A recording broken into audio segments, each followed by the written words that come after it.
Hey guys, it's Ray Davis with the Affirmation Spot. Hope you're having a great day.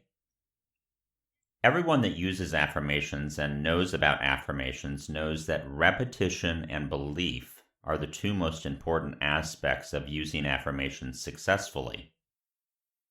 The reason for that is that each addresses a different part of the thought change process that you're trying to achieve in using affirmations.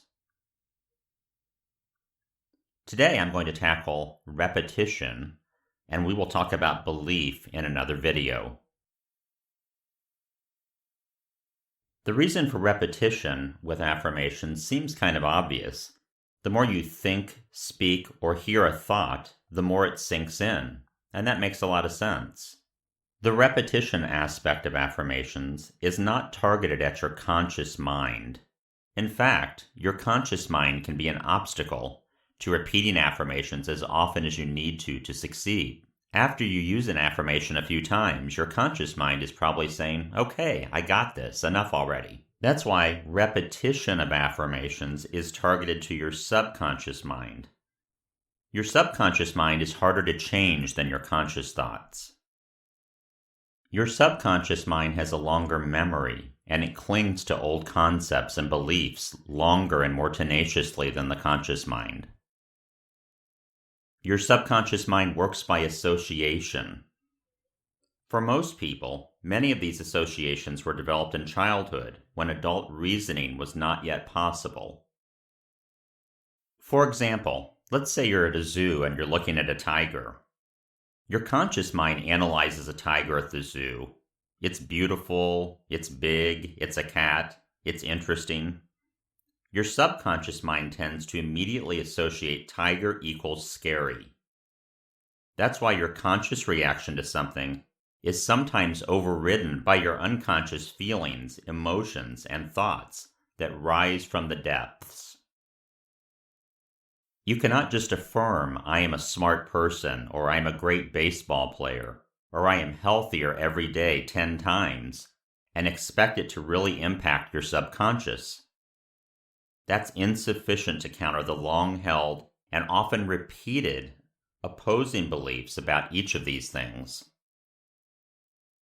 While your conscious mind may be chiding you the 100th time or the 1000th time you use an affirmation, it's just starting to sink into your subconscious. Repetition is the best way to allow subconscious absorption of new and simple ideas. That's all affirmations are, simple, positive thoughts and ideas designed to replace limiting thoughts and ideas holding you back in life. In education circles, they call it rote learning. Rote is the way you learn that 8 times 7 equals 56. The first few times you did that problem, you may have had to write tick marks on paper and count them or count on your fingers. Eventually, though, through repetition, you learn to immediately recognize 8 times 7 equals 56 without thinking. That's your goal with affirmations. The difference is that you had no subconscious notions that told you 8 times 7 was not 56. You accepted it as the truth, and you incorporated it into your life. With thoughts and ideas, you are battling against these previous notions. Your subconscious might have learned at some point the equivalent of 8 times 7 equals 46, or worse, that 8 times 7 absolutely under no circumstances equals 56. The equivalent negative thoughts to what I'm talking about might be, when I try, I always fail. Or, there is no way I can be a success. My parents weren't successes. No one I know is a success.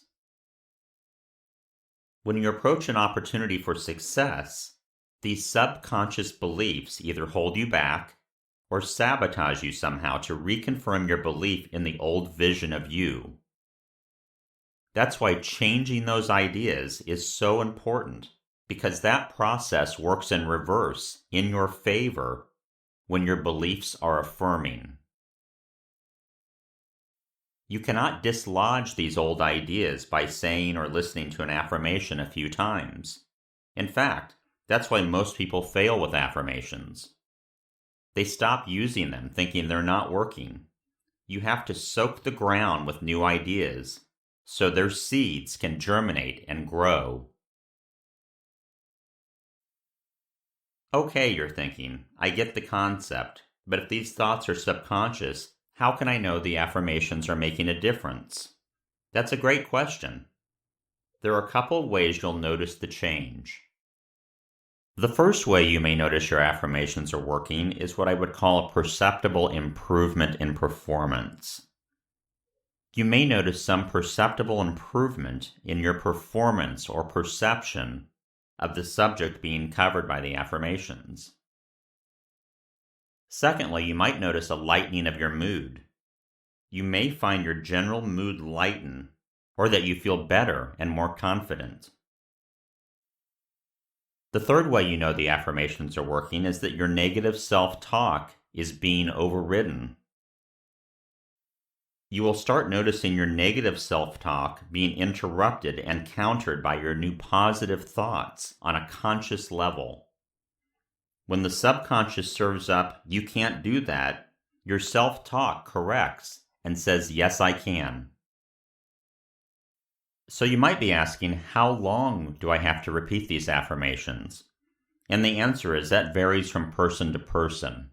Most experts believe that it takes anywhere from 21 to 66 days to really change a belief and change the habits associated with it.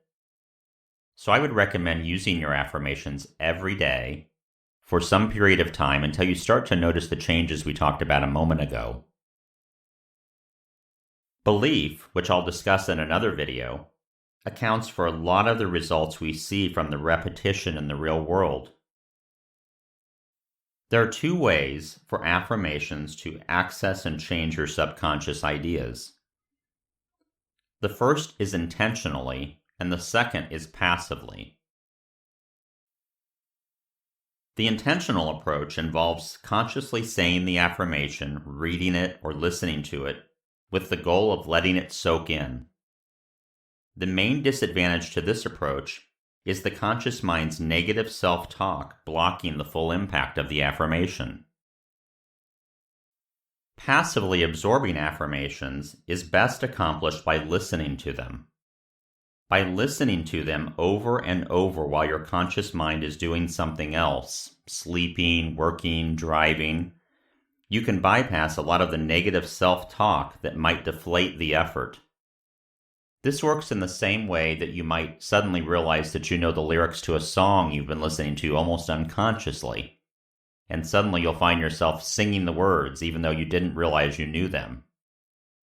That's a great way to see that the affirmations are soaking into the subconscious.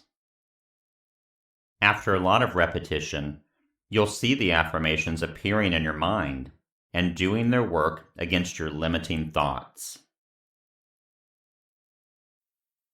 So based on my 30 years of experience, I really recommend saying, reading, and listening to your affirmations.